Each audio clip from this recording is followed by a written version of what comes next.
Ja, her står jeg på prekestolen i Lappålåbal kirke.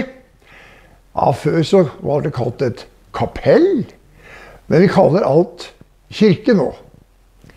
Og her er det fint å stå. Her står man nesten på gulvet, det vil si her står man nært det man snakker til.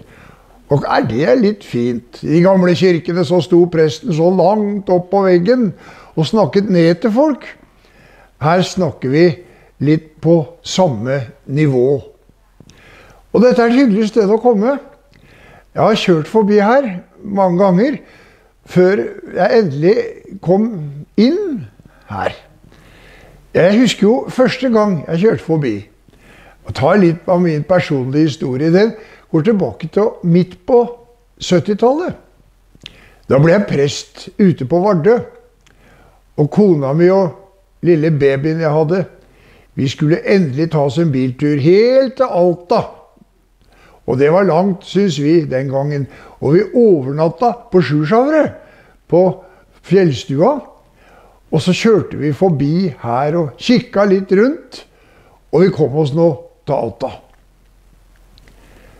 Ikke visste jeg at jeg skulle havne i Finnmark mye mer. Som prest i Karasjok noen år, og vikarprest her i området. Og så fikk jeg komme inn og holde gudstjeneste også her i Lappålåbal. Og kirka er varm og nær og intim, og det er veldig fint å komme hit. Og det er veldig fine mennesker som kommer hit. Jeg har til og med lært bitte litt om stedet her. Det var jo en gammel vinterboplass for noen 100 år siden, faktisk.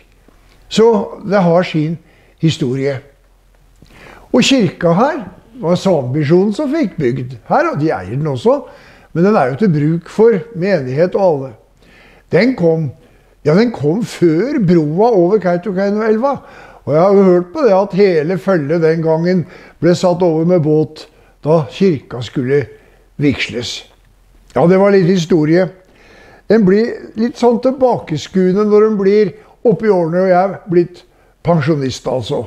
Og er her i Kautokeino nå for bortimot et års tid, håper jeg det blir. Og så jul da. Vi har hatt adventssøndagene.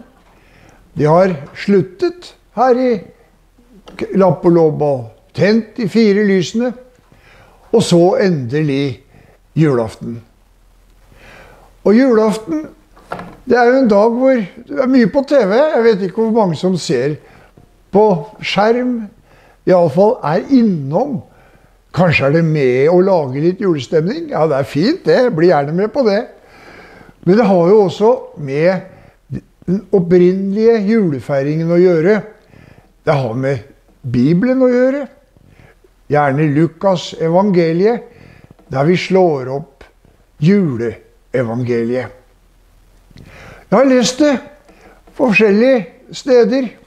På norsk her, og jeg har lest det også på samisk. Jeg har vært prest i Spania, da hørte vi det på spansk. Jo, det leses nemlig over hele verden på det språket folk snakker og forstår. Og nå skal jeg lese det, og det jeg leser er etter den nye oversettelsen.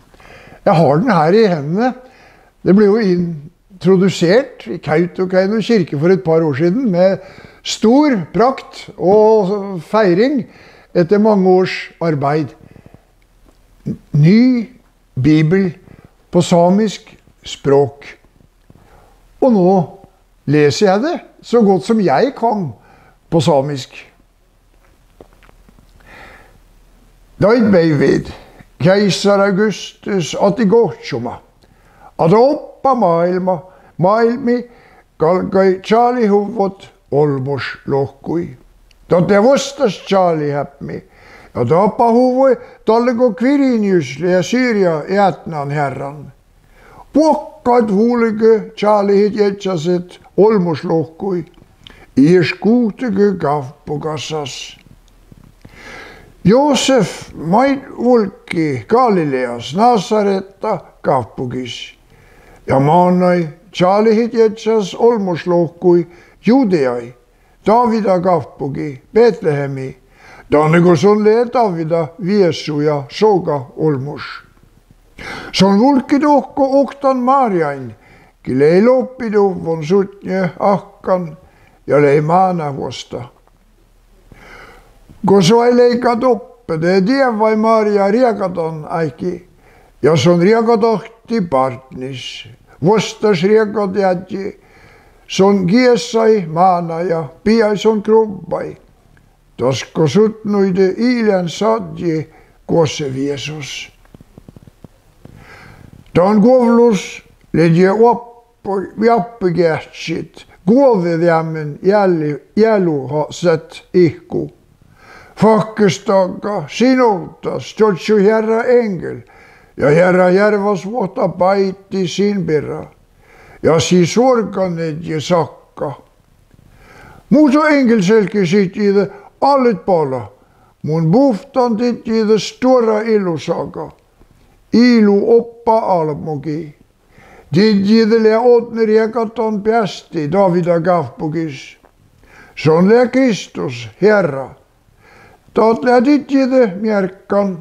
De gavna behtet maana, gissojuvon ja vielä min kruppas. Ja tala naga engla luhtele almalas väga jätnat vuhta, mi mainui ipmila. Kuudni lekkos ipmili alakassas ja rahviat nama aldu. Olmuidu, ja ipmil raakista.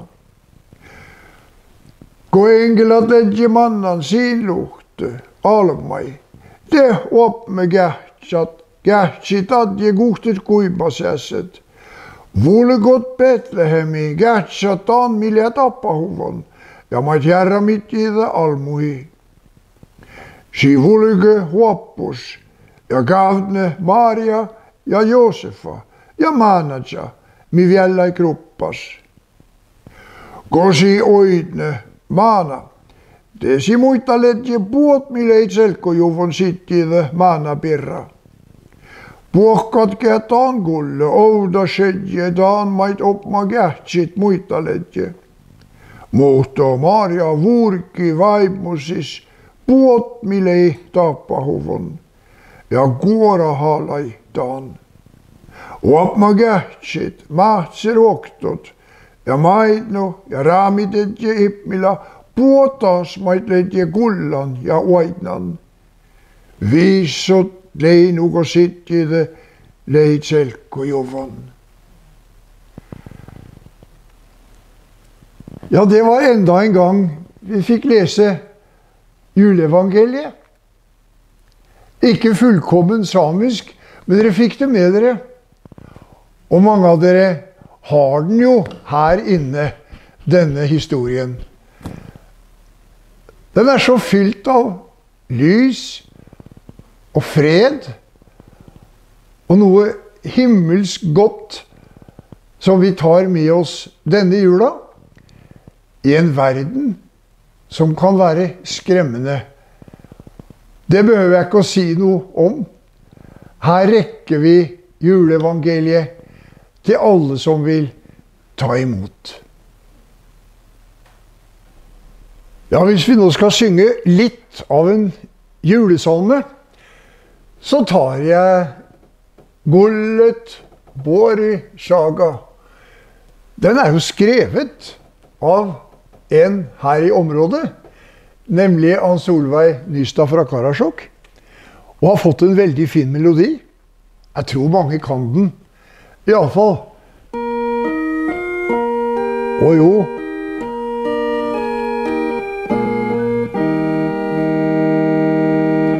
Gullet Bori Saga, mil bådi Bahilmai, Maria regadati, dan onna manacha. Jesus lev son amma, son bästi son han lär. Jovla i alavla, mi gullo almistan. Jovla illo rafi, vart roftoi dvavdasha. Bjärars klad av åti, dan tjolgo birasta. Jesus läson amma, min bjästi son han lär.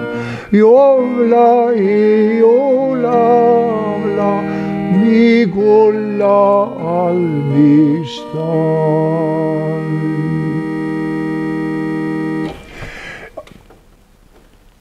Ja, det var en smak av en salme herfra.